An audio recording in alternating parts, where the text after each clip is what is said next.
Hello, and welcome back to Always Be Better with Mel Wyndham.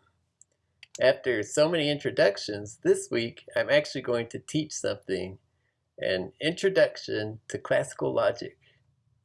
Wait, does that make this another introduction? Well, let's go ahead and dive in. We'll start with a simple statement. If Sam is human, he has a face. That makes sense, right? Can you think of a human who doesn't have a face? In classical logic, statements can be assigned a value of true or false. We can look at this statement and determine that this particular one is true. Let's add another statement. Sam is human. This is a simpler statement. You can probably look at Sam and tell if the statement is true or false. For now, let's say that we've examined Sam and have determined that he is indeed human. So now we're up to two true statements. With the information given to you, can you think of another third statement that automatically follows from these two statements? You can pause the video to think about this before the answer comes in 5 seconds.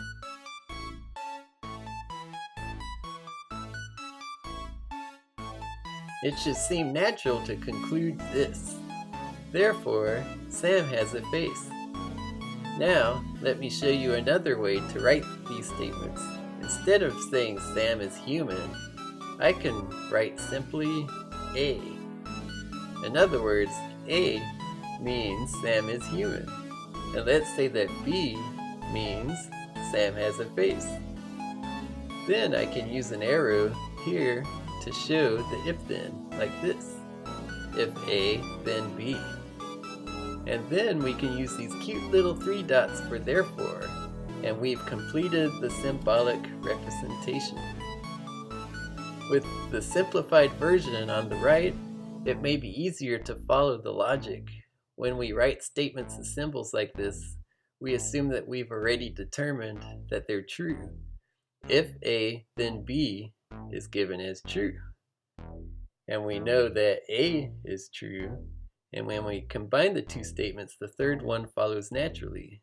So B is also true. Please take a few seconds, as long as you like, to study the statements on the left and their simplifications on the right. And notice the simplicity. I'll continue in 5 seconds.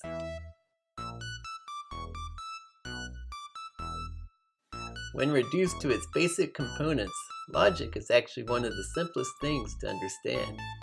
So easy that I could understand full-blown classical logic at the young age of 4. And I've taught these same lessons to my children, which were well received. Even non-thinking computers can fully comprehend logic. To them, it's literally all ones and zeros. A 1, the existence of a current, represents true, and 0, the absence of a current, represents false. So instead of saying true and false, I find it easier myself to use ones and zeros. You'll see this more in later videos. So some of you may be wondering, if logic is so easy, why do we humans seem to struggle with it? The answer is twofold. Many humans aren't taught the simple rules of logic, which I believe any of us can learn. And even with a good handle on logic, further difficulties can arise when we attempt to apply that logic to complex human concepts. But we'll get there. For right now, we're going to stick with the basics. Now back to our system, let's switch things up. What if Sam does not have a face?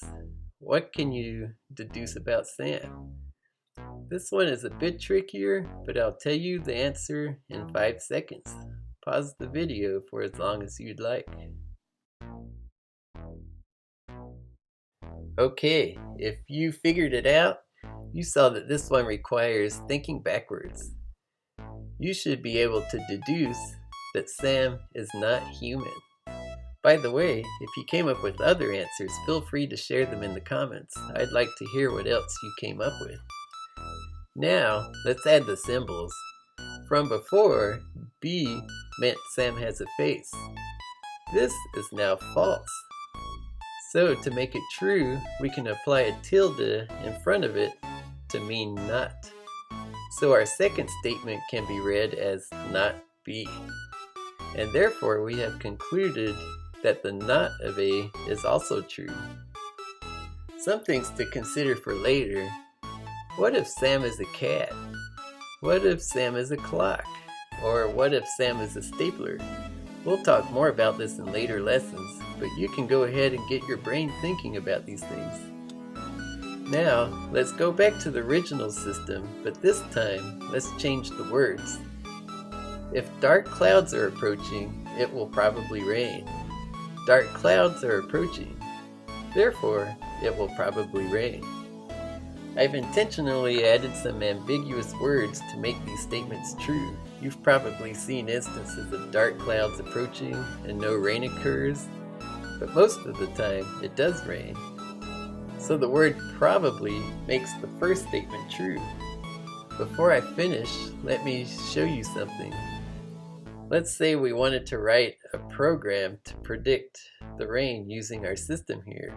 We could write this simple basic program.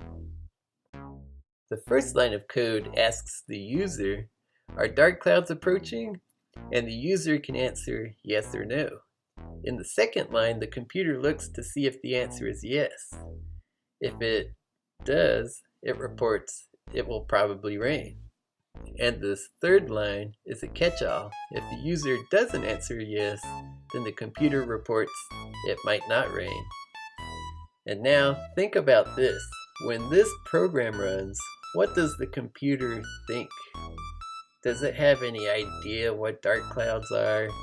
Do you think it understands rain? Probably not. The only thing it cares about is what letter the user types on the keyboard. And this is very important. Once you reduce logical arguments into their principal components, they become simple, abstract constructs, which you can then analyze completely devoid of bias and/or emotions. This can become a very important tool in many situations when used correctly. If a human being, someone with a face, were to see dark clouds approaching, he may say, "I don't think it's going to rain," because perhaps they planned an outdoor function, or maybe they just hate rain. In other words, a human may be likely to let their desires and needs corrupt the logical process. I'm not saying emotions and humanity are bad, but eventually we're going to learn how to identify this kind of bias and learn how to handle or adjust for it. But first, we're going to need to learn more basic principles. I hope you enjoyed this quick introduction and will continue on in April. Logic is just one of several tracks I'll be starting soon, all of which will need to be watched in order. I'll explain more later. Over this next week, I'd like you to look around, listen to what people say, and try to recognize some of these logical concepts. Can you take what you hear and break it down into simpler logical components? Perhaps you can even begin to see mistakes in logic. There are plenty of examples surrounding us every day. And we'll learn more tools later to help.